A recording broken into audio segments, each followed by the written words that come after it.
Hello, I'm Maciej, Mikos, and you're watching News in Depth. The newly released batch of Epstein files shows that the pedophile billionaire held close relations with Belarusians. To talk about the nature of these relations, its potential consequences, and more, we're joined by Marcin Zaborowski, TVP World's Europe editor. Good afternoon, Marcin. So, good afternoon. Let's start with a question that puzzles many. Who is the person Jeffrey Epstein wanted to give $100 million right before he died? Well, Karina Shulyak is a very enigmatic person. She gives no interviews. She made no public appearances after Jeffrey Epstein's death by suicide in 2019. And there is actually not that much known about her, apart from some very curious facts. Like, number one, she's the last person that he has actually spoken to. They were together for about 10 years. So actually, considerable period of time. Also, he left her over $100 million, both in cash, in diamonds, in other jewelry, and in property. The infamous island, where all the scandalous things were happening, was assigned to her. The apartment in Paris, the apartment. Allegedly, he wanted to marry her. And he wanted to marry her. Well, allegedly, yeah? we don't really know. I mean, there's this piece of jewelry, this ring, which is assigned to her with an interesting description saying, with a view of a marriage proposal. So obviously somebody super, super important, and somebody who came from obscurity, not really a wealthy person prior to that. She doesn't have wealthy parents. And then she comes into an idea of actually studying dentistry in New York. What happens next? And what happens next? She meets Jeffrey Epstein, and how did that happen? That's quite interesting, right? So there's a Belarusian girl who dreams of studying dentistry in the US, and suddenly Jeffrey Epstein is funding her studies. Suddenly he comes into the stage, and then her life, changes fundamentally. She applied for a dental degree at the Columbia University in New York. She was rejected, and then Jeffrey Epstein comes to the dean's office, and he offers Columbia University a donation of up to $5 million, and then she's accepted miraculously. So that's how that worked. And it was also super scandalous in the American context is that was already after his conviction and after he served his time. Columbia University, they did not accept the whole of this donation, but some bits and pieces, yeah? Right, we know that Jeffrey Epstein was supporting Ms. Shuliak's family. He also obtained visa to travel to Belarus. Was he ever there? Well, it's one of these unconfirmed issues, and one of the issues that the media have been looking into. So we know that he's been on multiple occasions to Russia, and that's confirmed because of the travel lodges. So you can see that, yeah. But there is no confirmed travel scheme for him to arrive in Minsk, even though he had the visa multiple times, and that's what some people led to the suspicion that he was actually working with the Belarusian intelligence services and didn't want to leave any trace of that.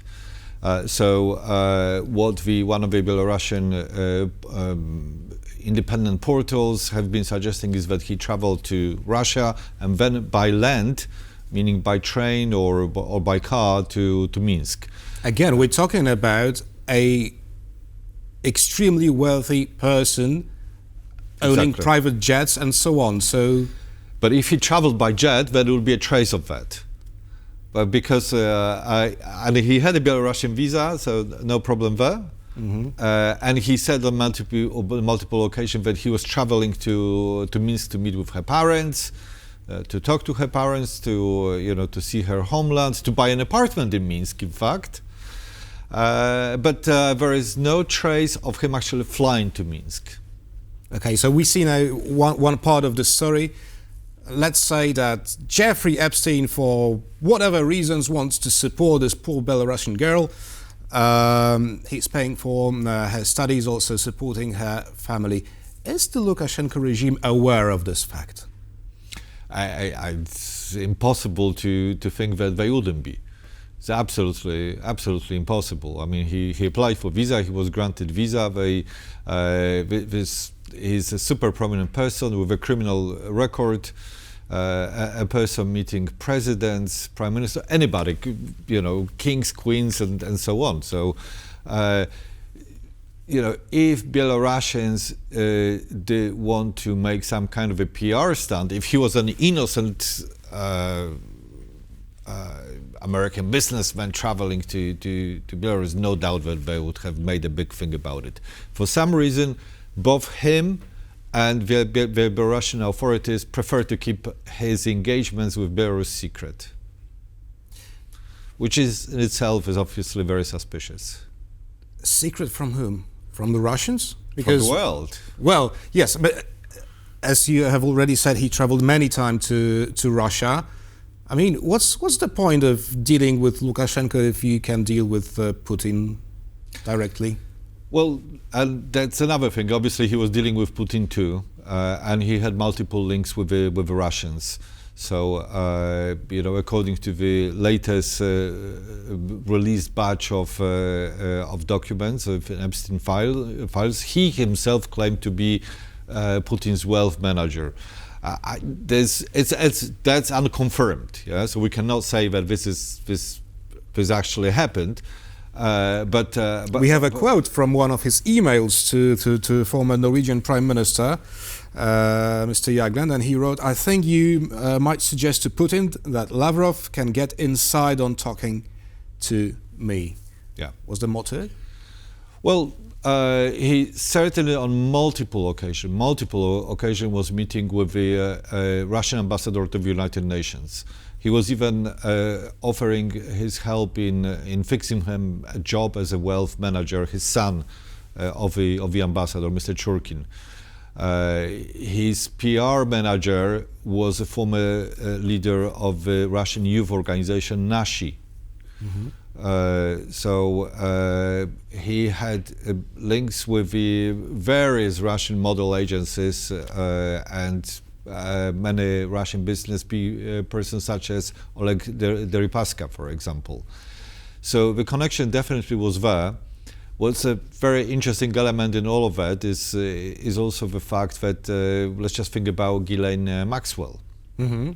So Ghislaine Maxwell, as we know, the only convicted person so far, the only convicted person so far in connection to the whole issue, to the whole affair, was the daughter of Robert Maxwell, and Robert Maxwell, former media magnate, was a confirmed KGB asset and a confirmed Mossad also asset.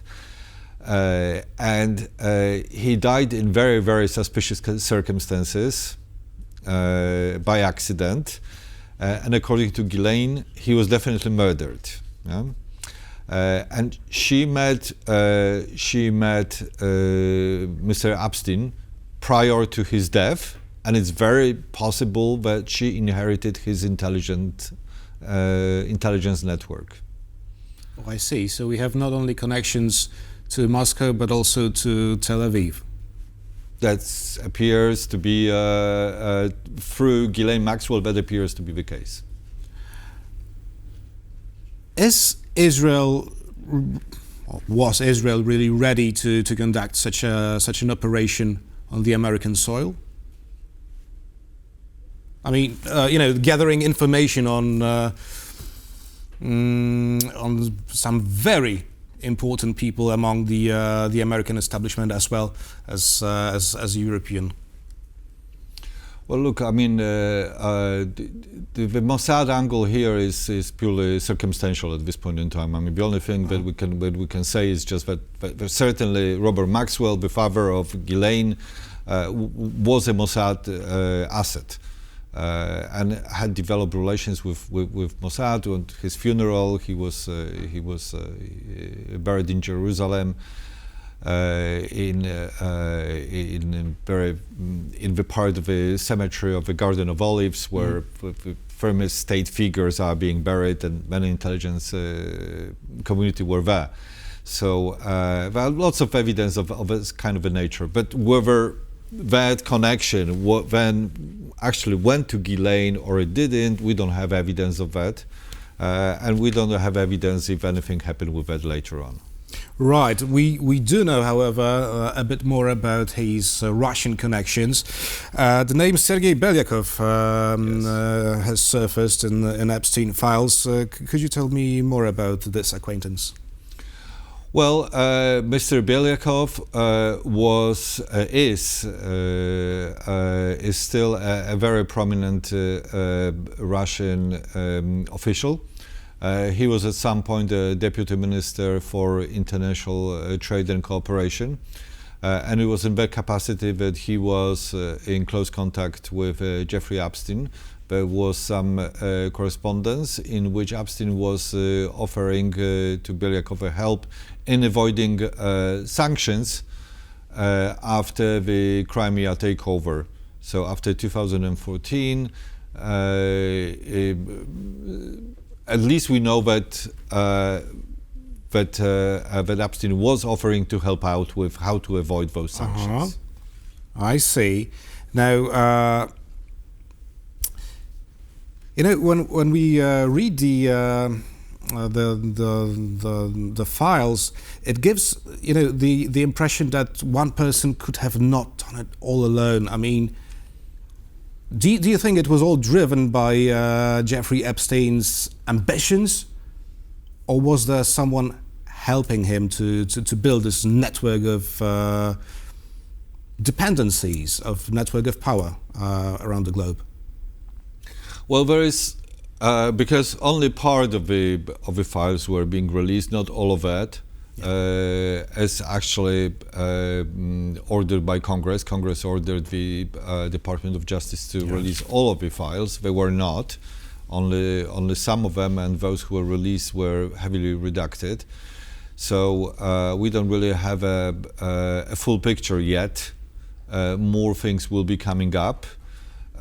One thing seems certain. It is that indeed Jeffrey Epstein had very close connection with the and fascination with the Russian intelligence services, and as well that he had some interesting connection with Belarus. We don't have evidence at this point in time that Ms. Shulyak was actually working for the Belarusian KGB. We don't really know that, but circumstances do look very, very suspicious. But we know that most of intelligence agencies in the world are familiar with using the so-called honey trap. Exactly. Right, and the nature of Jeffrey Epstein's business was to collect, well, poor girls from Europe, bring them over to the US for the use of some wealthy men. And then to collect tons and tons of compromising material, to use it as the so-called Compromat. Yes. So he had, we know for a fact that he had very compromising pictures of some of the most powerful figures in the world. Most of that has not been still released. Bits and pieces have been. In the coming days we will hear a testimony from Hillary Clinton. So her and her husband were the only people who were ordered to testify before Congress. We will see what their testimony will be like. Do you expect to hear something shocking? Clinton, I don't expect anything super shocking after listening to an interview with her this morning, in which it looks like that she would like that testimony to be public. Mm-hmm. I mean, she actually makes an allegation that that the release has been done that way as to shift the blame into her husband and herself, and to absolve of any responsibility Donald Trump, who's been mentioned in Epstein files far more often than herself. So why is the Trump administration reacting so strongly to any Epstein-related questions mostly to President Trump? Well, precisely because of that. I mean, it's clear that under his, it happened when he was in power, that the Prosecutor General Acosta did not really pursue some of the anonymous tip line allegations there. Nothing was done about it. And also, he was for a number of years, he was close friend and a neighbor of Mr. Epstein. So the optics is not great for President Trump. And how is the core MAGA electorate reacting to these revelations? Well, that's exactly where there is a problem with the MAGA base. With the MAGA base calling for the release of all of the because if I'm not mistaken, that was one of Donald Trump's election promises, right? Definitely, it was one of his election promises. This hasn't happened. So many members of MAGA are saying that he made a mistake, he's hiding something, and that and as a consequence, some of the MAGA base support is slipping away from him. For example, in the midterm election in North Carolina, Donald Trump will be supporting sitting Senator Graham, and a person who is running against Senator Graham, so a former president of the Heritage Foundation, yes. Mr. Daines. So Mr. Daines is bumping up on the message that Donald Trump is not a true, that he no longer is a true MAGA believer. And the Epstein affair is one of these issues where he basically departed from core values of the MAGA base. Marcin, Leslie, and shortly, it has been shown that many European politicians were involved in this Epstein scandal. Poland wants to investigate the scandal on its own. Why do you think so? Well, I think Poland was the first one Polish Prime Minister was the first one to come out and say that Poland will be investigating the Russian and Belarusian angle, which seems highly suspicious, and to investigate whether that may have some consequences for national security of this country and for the rest of the West. So, given the fact that we have an ongoing war in Ukraine, and that Poland is subjected to a number of hybrid attacks, to have a situation in which part of the Western elite is compromised through honey traps and other schemes involving Jeffrey Epstein is very relevant for the national security of this country. So it seems. Marcin Zaborowski, TVP World's Europe editor, was our guest this afternoon. Thank you very much, Marcin. Thank you. And thank you for watching, and stay with us for more interviews here on TVP World.